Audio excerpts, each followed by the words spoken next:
So here I am at 343 Industries in Kirkland, Washington, and Xbox has been kind enough to invite me up here to go hands-on with the multiplayer of Halo 4 for the first time. And I'm here with Josh Holmes. You are the creative director on Halo 4. Josh, a big day for you guys. You opened the day with the big unveil of campaign, and now tonight we're going to get a first look at multiplayer. And this is a pretty ambitious multiplayer mode. Huge, yeah. The video that we showed in the press briefing today, you saw that giant ship that came over Master Chief. That's the Infinity, and that's the foundation from which all of our multiplayer experiences are unleashed.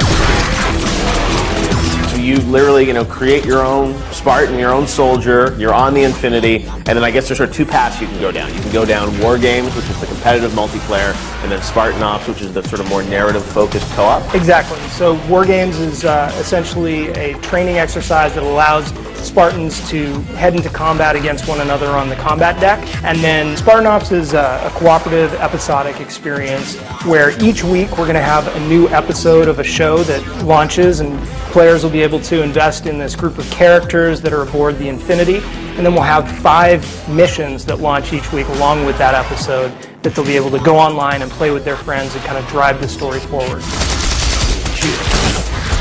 Let's talk about the narrative links between all these different elements of Halo, because for the first time, it feels like multiplayer is really going to have a story that evolves over time. We made a decision about 3 years ago that we were going to make sure that instead of segmenting off stories and putting them in safe little bubbles that didn't interfere or interact with the mainline game story, that everything would matter, that everything would have connection points.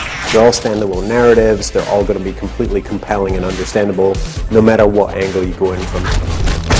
So you get a little movie, you get 5 new missions as part of this season, so you're really kind of moving the story forward, and it sounds like this is going to sort of bridge the gap between Halo 4 and what comes after it, which I assume is Halo 5, right? Yeah, this is definitely something that we see being that reason for players to keep wanting to come back, keep playing alongside their friends, and feel like for the first time ever when they're playing the multiplayer experience, they're actually able to propel the universe forward in some way.